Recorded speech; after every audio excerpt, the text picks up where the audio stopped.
So there we have it. I've just played my first few hours of Magic Legends, the open beta ARPG, and honestly I am pretty disappointed. The artwork doesn't appear to use any of the artwork from the cards, which is completely crazy to me, so it's hard to keep track of what spells are, what spells do. Most of the spells that are included aren't the iconic ones that you think of when you think of those types of spells. Drudge Skeleton and Scathe Zombies are two that I recognise, which hold, you know, a dear place in my heart because they're some of the first Magic cards that I ever owned. But some of the other spells, no idea what set they're from or if they're even real Magic cards. They seem pretty generic to me. I never heard of them before. Also, it also didn't play that smoothly. It was a little jittery trying to get around obstacles and environments. When you were pressing the spells, they weren't instantaneous. They required some finagling to actually fire off. There's definitely potential here for it to be a good game. There's definitely potential for it to be a good ARPG, but it needs so much more work doing to it. I know it's only in beta and there's a lot of functions and features they can add later on, and maybe they will do. Maybe I'll have a look at it when it is actually released as a full game. As it stands now, this is just going to like drop off the radar completely into obscurity, and it's going to have like 5 or 6 people that really love it and play it for the rest of their lives, and the rest of it will play it for a few hours, get bored, and then move on to somewhere else. Now, it would be nice to actually move on to the next sort of area, play some more, open up some new spells, maybe start dipping into another colour, but as of this minute the servers have gone down, so I can't actually play it at all, so that's very disappointing. Obviously these things happen in the open beta, they need to fix stuff on the server and stuff, but if you can't even play the open beta, you know, what's the end game going to be like? It's a little worrying when things like that happen. You know, it's a sign of bad things to come if they can't keep the game running. I know it's supposed to be a persistent world, but after, you know, 2 or 3 crashes in the game now since I started it, just on, you know, day 1, that's pretty bad. I know not every game comes out and it's perfect, and a lot of games have bugs, especially in betas, but it's just not good enough for me. I know this is a free game as well, I should mention that. It is free to play with obviously transactions, microtransactions to add in cosmetics, so there is that. You could argue, oh well, as it's not costing you anything to play, you know, you have to accept these kind of bugs and that, but on the flip side of that argument is, yeah, but there are also plenty of other games out there that are free to play that aren't that buggy. Or is it worth having a free to play game that's out there if it is that buggy anyway? I'd rather pay a price and have a game, pay £50 or £60 and have a game that doesn't have bugs in it. So, you know, with my fairly limited knowledge of ARPGs, Diablo 3 being probably one I've played the most, I would say this is nowhere near the quality level of something like Diablo 3. Nowhere near. Obviously it was a much bigger studio that did Diablo 3.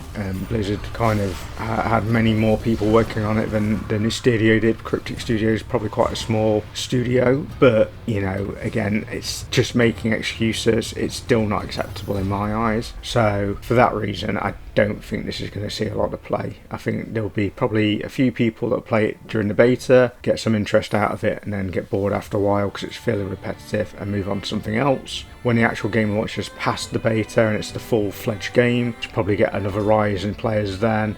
It'll be popular again for a couple of months, and then people will get bored and move on to something else. It's definitely not the next big thing. It's interesting to set in the world of Magic, but it doesn't feel or feature that many things from Magic that much. It's like watching a film and a cameo come in and you go, oh, I recognise that guy, I like that guy, he was in that film I saw that time. That's the same as what's happening here. There's nothing that really like stands out where you're like, wow, that's amazing, they've done an amazing job with that. It crashing just in the middle of a boss fight as a fighting an Avenger of Zendikar is pretty frustrating, but what stuck out to me was the Avenger of Zendikar. Maybe I'm wrong, but to me the model looked like exactly the same as a Green Warden model.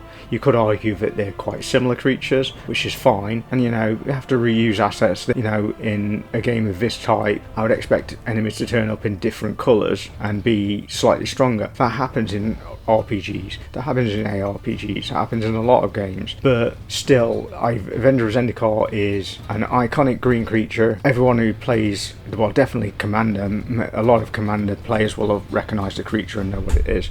But that model did not look like an Avenger of Zendikar to me. It didn't look like anything that reflected on the artwork. It didn't look like... It just looked like a fairly standardised, generic enemy type. So, yeah, pretty disappointed really after playing it for a few hours now. Well, for the better part of a day, actually.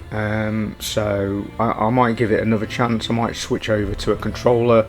I can't say for certain now without trying it, but the controls on the keyboard and mouse seemed a little unresponsive and a bit too slow to really let loose with what our ARPG does, which is quite manic action at quite a fast speed. Everything was a bit slower and more reserved. So I would say if you're a super fan of Magic, you could probably give it a try, but honestly, if you're just an ARPG fan and you're not that into Magic, even though it's kind of generic fantasy stuff, I would say probably just give it a pass. There are better ones out there in the marketplace. I would rather play Diablo 3 than play this. So that's just my personal opinion, but it's just the finishing and everything being clearer. That was the other thing I was going to bring up as well. I've just forgotten to tell you just now. There is a tutorial stage, but the sheer amount of information and lack of tutorials that it gives you for certain pieces of information is very frustrating. There are hardly any tutorials telling you about sort of the fast travel points, how to use them, even though they appear to be key part to the game. And so, yeah, just a whole big disappointment really.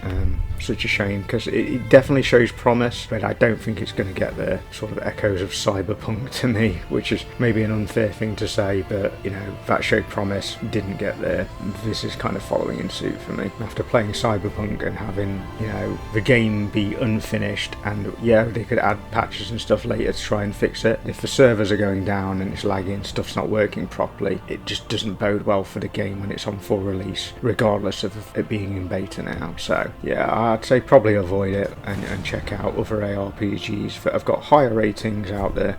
I'm sure you'll be able to find a better ARPG on someone's top 10 list somewhere else. So I'll leave it there, and I'll see you guys next time.